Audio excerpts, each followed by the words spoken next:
Çiçek ayın 27'sinde bütün gagavuzlar kutlar önemli yurtuyu, ana dili yurtusu. Yıldan ta güzel olur, ta çok insan yurtuda pay alır. Var nice deme hani bu yurtu oldu halis halk yurtusu.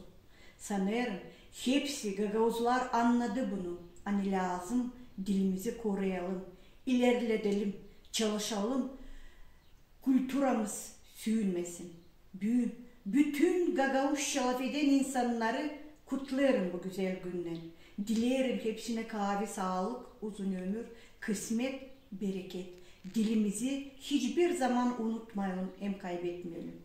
Ben de isterim katılma bu kutlamaklara da okuyayım bir küçücük şiir.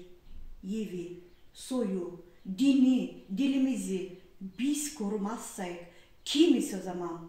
Hay sayalım insan kendimizi, koruyalım da olmayalım pişman. Halkın en pahalı zenginliği onun dili. Hangisinde o yazar laf eder hem düşünür. Ana dilim tatlı bal, salkım çiçeği kokusu. Şırasına tatlı dal, vermiş gömeç dolusu. Ana dilim, sensiz ben soluksuz gibi.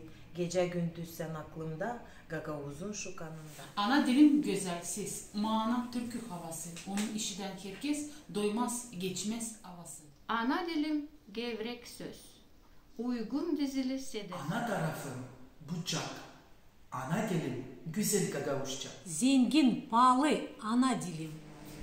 Yaşa yerde ana dilim. Atılma dilimden halkım, ben diz çöküp de yalvarıyorum. Oğullarına da ver akıl, buna değine dua ederim. Atılma dilinden halkım. Dilimiz bir tükenmez sızıntı kaynağı, kenarsız, dalgalı bir deniz. Onun var şıralı, tatlı güzel sözleri. Ona yok doymak, nice anaya, sevdaya, pak ekmeğe.